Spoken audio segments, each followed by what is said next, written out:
Assalamualaikum warahmatullahi wabarakatuh. Perkenalkan, nama saya Rizky Stianingrum. Saya dari kelas A218. NPM saya 18144600042. Di sini saya akan sedikit menjelaskan mengenai model pembelajaran role playing. Role playing ini biasa juga disebut bermain peran. Bermain peran adalah sejenis permainan gerak yang di dalamnya itu ada tujuan, aturan, dan sekaligus melibatkan unsur senang atau bahagia. Dalam role playing, murid dikondisikan pada situasi tertentu di luar kelas, meskipun saat itu pembelajaran terjadi di dalam kelas. Selain itu juga, role playing seringkali dimaksudkan sebagai suatu bentuk aktivitas di mana pembelajar membayangkan dirinya seolah-olah berada di luar kelas dan memainkan peran orang lain. Nah, model pembelajaran role playing adalah suatu cara penguasaan bahan-bahan pelajaran melalui pengembangan imajinasi dan penghayatan siswa. Pengembangan imajinasi dan penghayatan siswa dilakukan dengan memerankan sebagai tokoh hidup atau benda mati. Permainan ini pada umumnya dilakukan lebih dari satu orang tentunya. Nah, hal itu bergantung kepada apa yang dia perankan. Model pembelajaran role playing titik tekannya terletak pada keterlibatan emosional dan pengamatan indera ke dalam suatu imajinasi masalah yang secara nyata praktik-praktik berbahasa, bertanya dan menjawab bersama teman-temannya. Nah, jadi dalam pembelajaran murid harus aktif karena tanpa adanya aktivitas maka proses pembelajaran tidak mungkin terjadi. Model pembelajaran role playing juga dikenal dengan nama model pembelajaran bermain peran. Pengorganisasiannya secara berkelompok. Masing-masing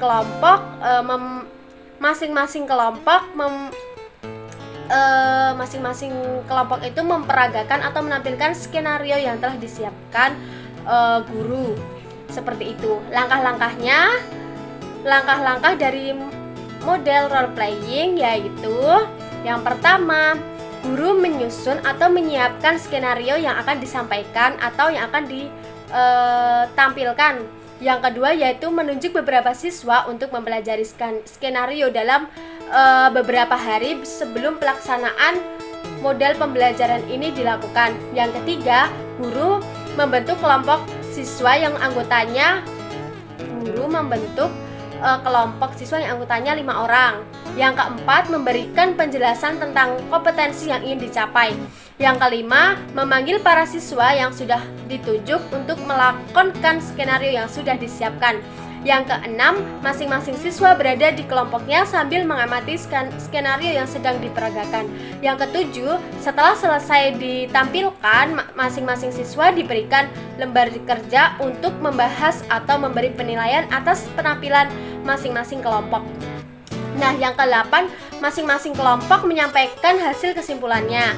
Yang ke-9, guru memberikan kesimpulan secara umum. Dan yang terakhir, evaluasi serta dilanjutkan penutup.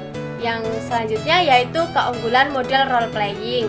Nah, ada beberapa keunggulan tentunya dengan menggunakan model role playing ini. Di antaranya yaitu yang pertama, dapat berkesan dengan kuat dan tahan lama dalam ingatan siswa. Di samping itu juga merupakan pengalaman yang sangat menyenangkan yang sulit untuk dilupakan. Nah, yang kedua yaitu sangat menarik bagi siswa tentunya, sehingga memungkinkan kelas menjadi dinamis dan penuh antusias. Yang ketiga yaitu membangkitkan gairah dan semangat optimisme dalam diri siswa serta menumbuhkan rasa kebersamaan.